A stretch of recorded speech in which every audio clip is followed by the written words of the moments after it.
December 7, 2019, Juice WRLD and his entourage would begin to board a Gulfstream private jet that was located inside the Van Nuys airport. The private jet would eventually take off at 8:23 p.m. PST, with its final destination being the Chicago Midway International Airport. The jet would be airborne for just over 3 hours before safely landing at the Atlantic Terminal in the Chicago Midway International Airport at around 1:28 a.m. CST. But little did Juice WRLD know that the Department of Homeland Security, the FBI, and the Gang Investigation Federal Task Force were waiting for them to land. After landing, Juice WRLD and his entourage were confronted in the lobby of the Atlantic Aviation Building by 3 FBI agents, a canine officer, as well as Officer Romero of the Chicago Police Department's Gang Intelligence Unit. Authorities would then immediately request Officer Mazzillo to have his canine perform a narcotics search on all of the luggage that was on board the private jet, which was already conveniently loaded on 2 separate luggage carts in the lobby. The canine immediately detected narcotics in the luggage on the first cart. Officer Mazzillo would then take the canine outside, where it would later return to detect even more narcotics in the luggage on the second cart.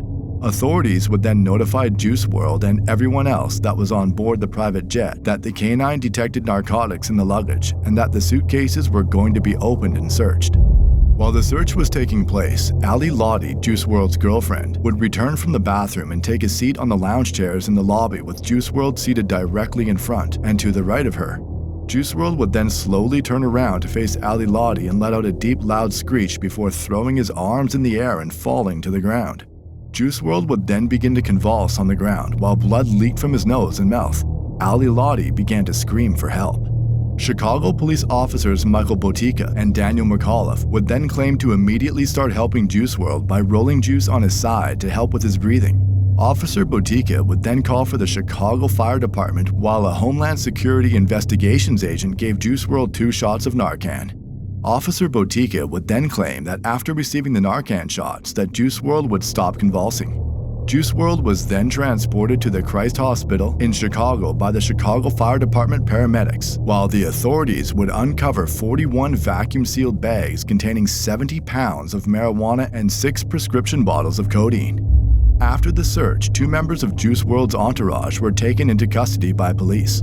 The first individual was a man by the name of Henry Dean, who was Juice WRLD's personal security guard at the time. Henry Dean was never on the private jet, but was waiting for them to land at the Chicago International Airport along with a limousine service to pick Juice WRLD and his entourage up in. After getting word that Juice WRLD safely landed, Henry Dean would enter the airport to help everyone that was on board the flight with their luggage, but was quickly stopped by authorities. Officers would then ask Henry Dean if he had any weapons on him, which he would inform them that he did, in fact, have 2 firearms on him but has a valid firearms owner ID as well as a concealed carry license. Unfortunately, these licenses did not allow him to carry a concealed firearm inside an airport, and police eventually arrested Henry Dean on 3 charges relating to the firearms he had in his possession. The other individual arrested was Chris Long, Juice WRLD's personal photographer and videographer. Chris Long was arrested after authorities discovered a bag containing camera equipment along with a .40 caliber pistol hidden inside. When asked who the bag belonged to, Chris Long would claim ownership of the bag but denied any knowledge of there being a firearm inside. Chris Long would then be arrested and charged with unlawful possession of a firearm at around 2:03 a.m. on December 8, 2019. A little over an hour later, Juice WRLD would be pronounced dead by Dr. Sean Motsney at 3:14 a.m. The cause of death was later revealed to be oxycodone and codeine toxicity. Everyone else that was on board the private jet was free to go without any additional charges. But what about the 70 pounds of marijuana that was trafficked over 2,000 miles across the country? It was stated that neither of the suitcases containing the vacuum-sealed bags had any name or personal items that could be linked to any of the passengers on the jet, and nobody claimed ownership of the suitcases either. But why was it even on the jet in the first place? Juice WRLD was a rich and famous superstar. Why would anyone put Juice WRLD in that position in the first place? Regardless, the feds weren't just going to let drug trafficking slide, right? After looking further into the police report, something odd stood out to me, and that was the fact that the Gang Investigation Federal Task Force was waiting for them to land. I can understand that if the pilot called in a tip stating that there were narcotics and firearms on board, why the Department of Homeland Security, the FBI, and the police being there. But the Gang Investigation Federal Task Force seemed strange and oddly specific. I began to do more research, where I eventually discovered that just 6 days before Juice WRLD's sudden overdose, the Chicago Tribune released an article claiming that the FBI is in town to investigate the death of a Chicago rapper who went by the name of Shoota Shells. Shoota Shells was a member of a Chicago gang called Black Mob, and back in 2017 released a song on YouTube titled Death of 150, which was a brutal diss to a rival gang. The rival gang targeted in the song goes by the name of No Limit, with its most well-known members being rappers G Herbo and Lil Bibby. Lil Bibby is also the owner of Grade A Productions, a record label Juice WRLD was heavily involved with since its start and would later sign onto a multi-million-dollar joint venture deal with Interscope Records. Now, while most Chicago gang members are known to be some of the most savage individuals, Lil Bibby was different, with his main focus always being money, and was known as a big-time drug dealer who rarely dissed opposing gang members. When the Chicago drill scene started to gain traction online back in 2012, names such as Chief Keef, Lil Durk, G Herbo, and Lil Bibby were some of the biggest in the industry. Juice WRLD, who grew up in Homewood, Illinois, a Chicago suburb just 30 minutes south of where Lil Bibby is from, became a huge fan of the drill scene, and when Lil Bibby showed interest in Juice WRLD, he signed him almost immediately despite having similar opportunities to get into the music industry. After signing, Juice WRLD, who had no gang ties prior to meeting Lil Bibby, was now acting as if he was a lifelong No Limit gang member, and began involving himself in very serious situations that had absolutely nothing to do with him. For example, Juice WRLD would start dissing a guy by the name of Posto. Posto was a member of a Chicago gang called Lakeside, which rivals No Limit, and was brutally murdered back in November of 2013 at just 18 years old, after being shot in the head while standing in the first-floor hallway in a building located on the 2700 block of East 80th Street in Chicago. And on my wrist is a glass house, smoking Pasto till I pass out. So what you say about Pasto? This is a dirty ass out. Juice WRLD would also diss another No Limit rival who went by the name of Lil Mister. Lil Mister was a well-known Chicago drill rapper and a member of a Chicago gang called Wooga World. On March 15, 2019, Lil Mister was fatally shot in the head after a drive-by on the 7400 block of South Harvard Avenue. He was only 24 years old at the time of his death. We say we smoking on Ghost, smoking on Katie Peck and Pasto and Mister the most. Man, I'ma kill you know it though. In addition to all that, Juice WRLD also began to drop rakes, which is a gang sign used to disrespect anyone affiliated with the Gangster Disciples. Hey, we dropping them bitches, ain't we, folks?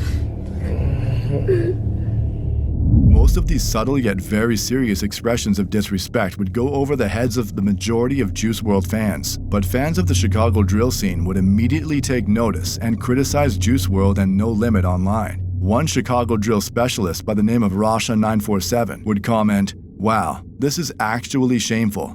How are No Limit letting him do this meal ticket or not? Straight clown. He would be on this sub if he wasn't famous."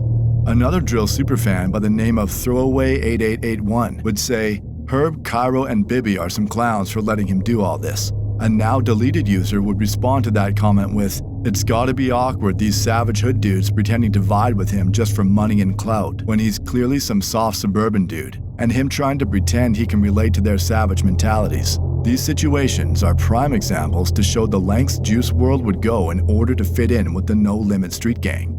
Now, going back to the narcotics found on Juice WRLD's private jet, fans have been speculating on several theories since the day it happened, with a common one being that the narcotics found on Juice WRLD's private jet were for personal use and were most likely being brought from California to Chicago to be given out to the guests at Juice WRLD's 21st birthday party that was scheduled on the day he unfortunately passed away.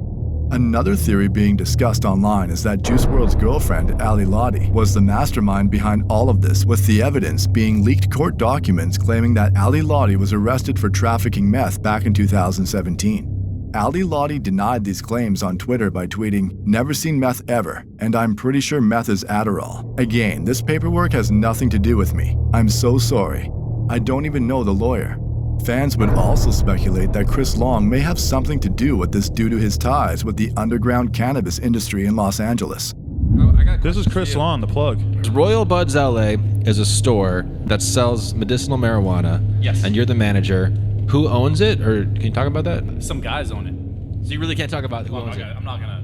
Okay, that's The fair. weed This is business is a already business shady. where I love the weed business. information is kept close to the Little chest. secret. Yeah. But basically, he works for some dudes that own a lot of them. Like, he works with them, and they are fucking. How'd they kingpins find with you? the Shit. And others, more specifically the Chicago drill scene, would speculate that No Limit was behind all of this the whole time, with one highly upvoted comment in particular stating, Juice WRLD was getting extorted, even though some people like to deny it.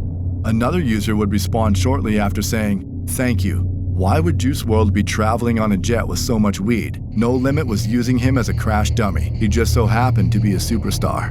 We will likely never know why and how this situation came to be, but at the end of the day, 70 pounds of narcotics were found in the luggage on board the private jet, with the Gang Investigation Federal Task Force in particular waiting for Juice WRLD and No Limit to land.